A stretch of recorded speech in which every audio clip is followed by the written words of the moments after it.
Today I'm getting a bus to the Erawan National Park to go and play around in some waterfalls. Now I have been here before, 4 years ago, and to be honest I think that every waterfall I've been to since Erawan has kind of paled in significance. Now I don't know whether this is because this was my first waterfall that I went to visit in Southeast Asia and so I was just blown away by it, or whether it is actually really amazing. So I guess we're going to find out. Now the bus station where the bus leaves from is like a half-hour walk away, but the woman at my hostel says that it will pick me up just here outside this 7-Eleven. So it should be here in about 10-15 minutes, which is just enough time for me to grab some bananas. So let's get on a bus and go to Erawan it is. I don't know why I'm pronouncing it as a V. I'm not in Eastern Europe now. So Erawan Waterfalls, let's do it. My bus should be on its way, and to be honest, this could be it.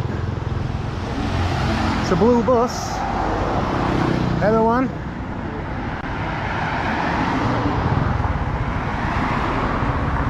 No. Oh, that's not it. There's another one coming here. This is it. Here we are then, the Erawan Waterfalls. It took about an hour and a half to get here. Not exactly sure where you go to get in. Let's try it over here. It's 300 baht to get in, and that's the foreigner price. It costs considerably less if you're a Thai. So the first waterfall is in 500 meters, and then the second at 600, then 700, then 1050, 1550, 1750, and then the top one, Pupa Erawan, is at 2000 meters. So a couple of kilometers.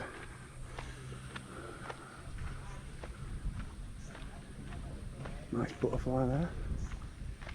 I think we're approaching waterfall number 1 now. Can hear it. It's a scorpion.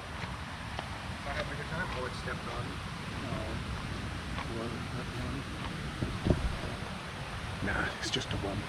Nah, I'm just a worm. And this is waterfall number 1.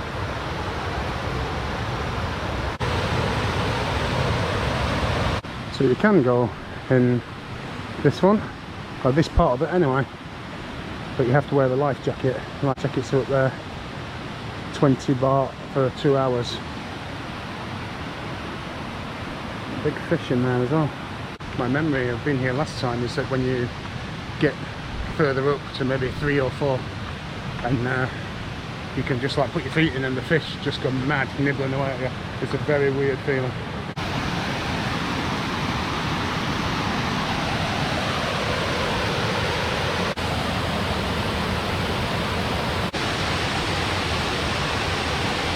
Well, just literally 40 meters from waterfall 1 you get waterfall 2, and you can see how they get more impressive as you work your way up. There we go, level 2. So when you leave level 2 you come to this area here, which is a bottle deposit place, and it says that no food or drink can go past here, and it's a fine of like 1,000 baht, which is a bit strange because you think you're going to need water. You know, you've got a couple of kilometres climb to get to number 7. And what they actually do is, for each bottle you have, you pay 20 baht, and they write a number on your bottle, and you get the 20 baht back when you return, when you show them the bottle at the end of it. So that's a real good idea. It's a shame that they have to do that, but people. Right, level 3.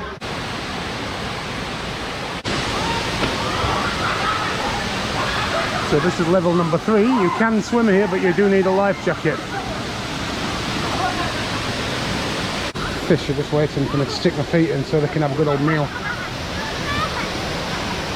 Well, the next one is 300 meters away, and it looks like it's all uphill. Bloody waterfalls. I've just walked past a sign that says no food beyond this point, which is a pain in the arse because I've got a sandwich in my bag and 2 bananas. I'm starving, and now I can't eat them. There are monkeys in here. So I guess there's 2 reasons. One reason so that you don't get attacked by monkeys, and 2 because it stops people littering. Waterfall number 4, I can hear it. I think this is one that I might actually dip my toe in. Let's have a look what's over here first. Is it some kind of viewpoint? That's all in Thai. That's all in Thai.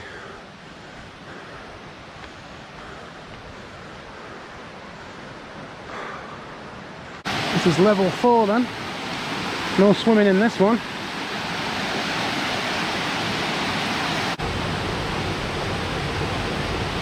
I've already done 4. I've got 3 more to do. And I've only been here half an hour, but to get to the top one it takes about an hour. It's going to get a bit steep from now on, I think. Have to look out for these.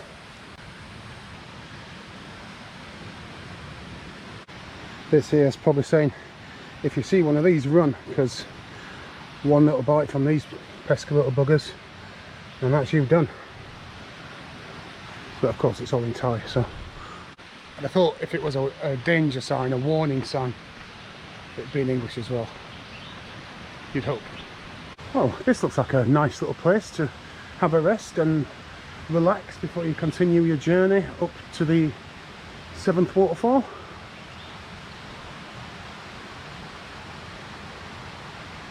Maybe not then. Now, to say that people without a Thai passport have to pay 300 baht, and I think Thai have to pay like 50 or something like that. You'd have thought they'd have put the signs in English as well. We are paying for this bloody thing. So I'm not sure. I don't think this is number 5. Didn't see any signs for it.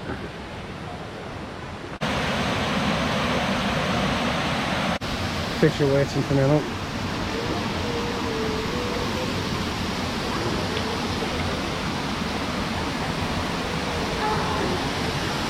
Come in.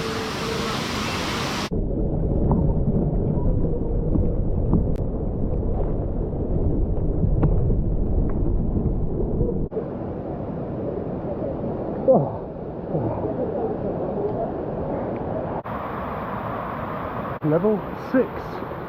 The penultimate level.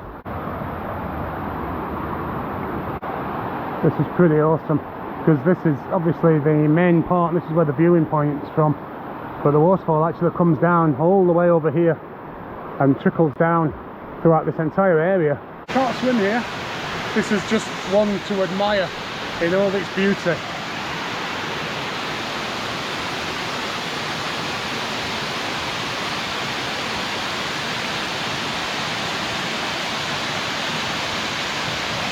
Waterfall number 7.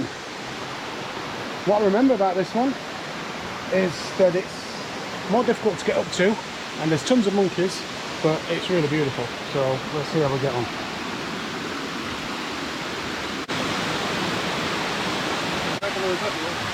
We did it,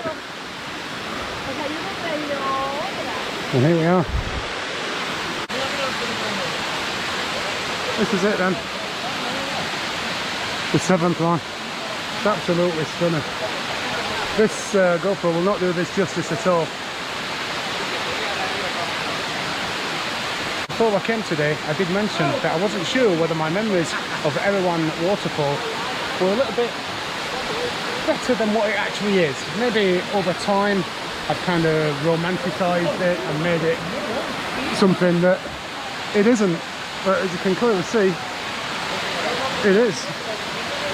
And there's no wonder that all the waterfalls I've visited since then have kind of paled into significance compared to this. Absolutely beautiful. These little buggers got the right journey ahead of them. Holy hell.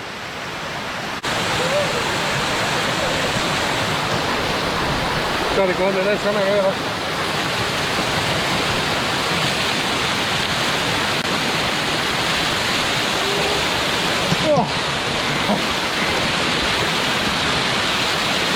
Oh gosh, I lost my glasses going in the waterfall, but it was worth it. And to be fair, they only cost £1 anyway, and I've seen them in the market for the same price, so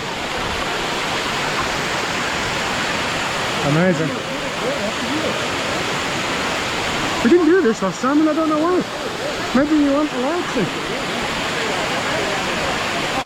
Got a side view of the waterfall now. So believe it or not, I'm sat in the world's smallest cave. Well, things to do on a Thursday morning. Ugh.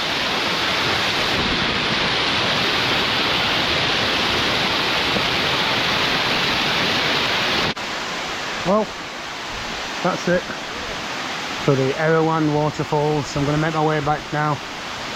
It's a weird thing with the buses because it drops you off at 11:30 and then the next bus to take you back is at 2 o'clock or 4 o'clock. 2 o'clock's not enough time, but 4 o'clock's too much time. So anyway, it is what it is. Let's make our way back and finally grab that 7-Eleven sandwich. Finally spotted one up close.